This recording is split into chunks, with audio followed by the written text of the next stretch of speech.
The freemen who were treated as cannon fodder had successfully climbed up the slope without any resistance. However, wooden barriers blocked their way.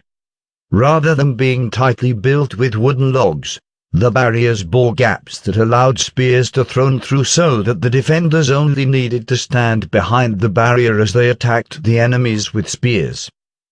Yet, Duke Francis didn't expect that the men that were guarding on top of the wall had disappeared, leaving the outer ring of the wall unguarded.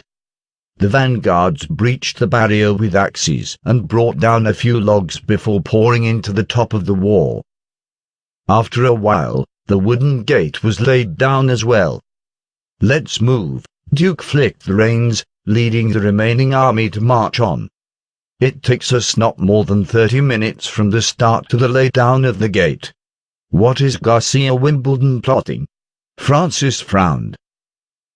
Anyone who had a little war experience would know that when the leader abandoned the city, he would leave behind some guards or buy some expensive gutsy men, who knew not fear of death, to resist the enemy and buy as much time as possible for the main army to retreat.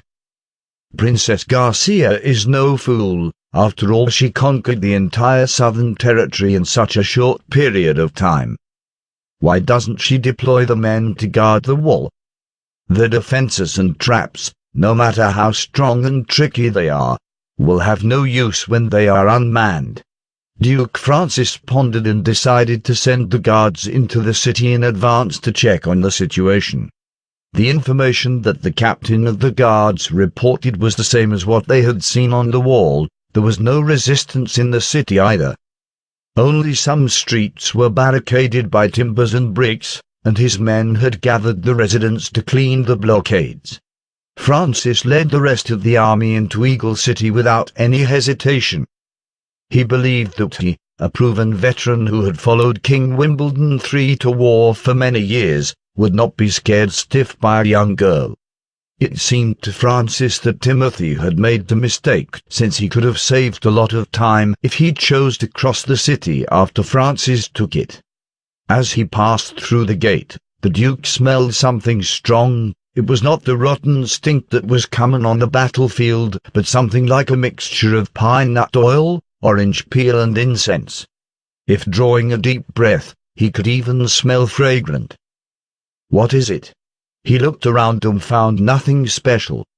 Since the ditch that was for draining water off the wall was plugged up, the sewage had overflowed and ran along the ground slowly.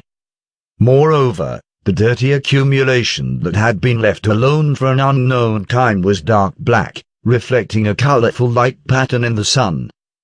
Maybe it was the smell of the sewage, Francis thought while shaking his head, and walked into the castle with the platoon. Now that I've taken Eagle City, it's natural to stroll around the Lord's Castle and City Hall to check if there is anything valuable to take. Certainly, Garcia must have plundered the city. But there are still some larger crafts and decorations that will be appropriate booties. And the food carts are good enough to carry the booties after they've been roughly cleaned up. As for the mercenaries, they must be heading to the stores and farms. Leave them alone. Anyway, Duke Joey is dead and no one knows whom will be the new lord. Robbing the entire city comes first. After he walked through the entire Lord's Castle, Francis Klett discovered something wrong. The castle was too empty, he thought. He couldn't even find any cloth or food in the basement, not to mention the gold. The wall where there should have been paintings on it was now blank, and the bookcase had no books either. What's queerer was that the bed in the Lord's chamber was gone too. The castle looked like it had been stripped. How could they take away all these things when they were in a rushed retreat? Francis started to sense that the situation was not as good as he had thought. The castle wouldn't be so empty unless they had started to transport these things early.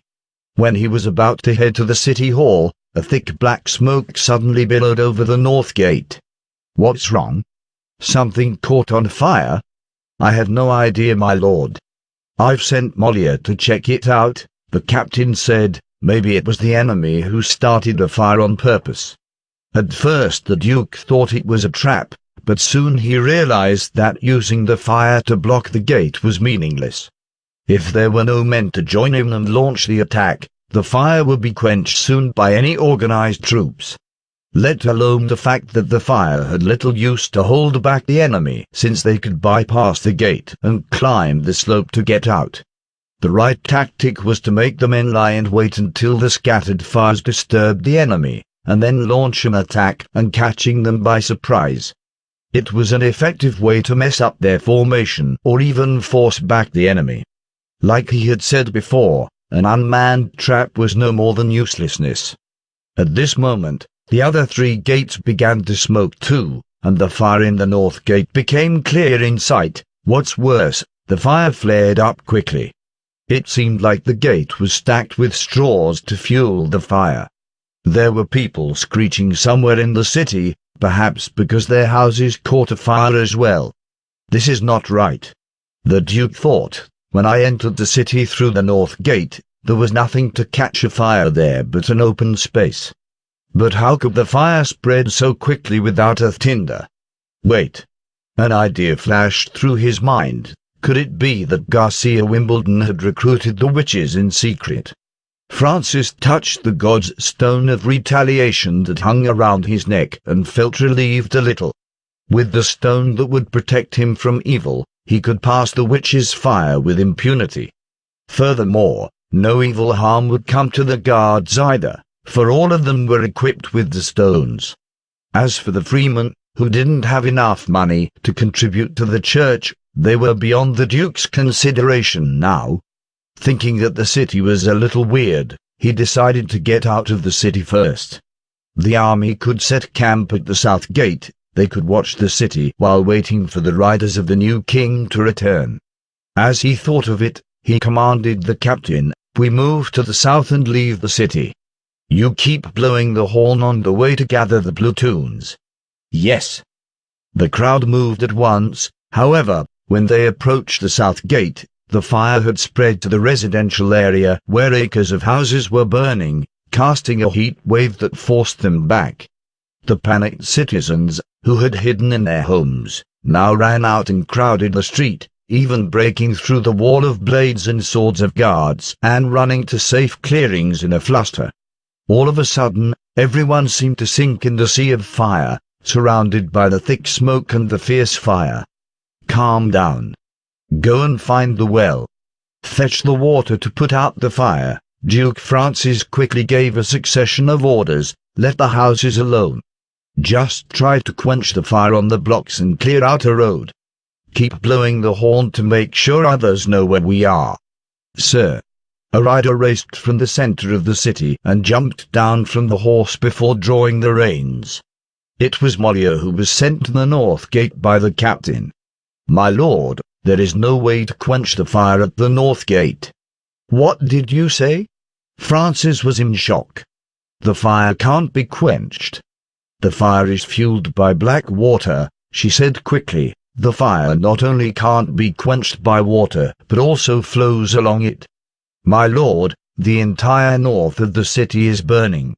"The flame that can't be quenched," he murmured. "It's the fire of demons indeed." The Duke shouted loudly, "Everyone stay calm. It is the fire of demons set by the witches under Garcia's command. As long as you wear the god's stone of retaliation, the seemingly dreadful fire will not harm you." "I see. May God be merciful," said Molière, subconsciously touching her chest. "My lord, what should we do next?" "You've the god's stone of retaliation, so what's there to fear? All of you mount your horses, let's race through the fire," the Duke said while waving his hand. "The evil fire will disappear as soon as it meets the god's stone." He paused and said, "Molière, you lead the platoon out first. I will stay here to gather the men yet to arrive." "Yes." The Lady Knight nodded. "Please take care, my lord. The rest of you, be alert and keep up." After that, she mounted and raced to the end of the scorching hot street. Without hesitation,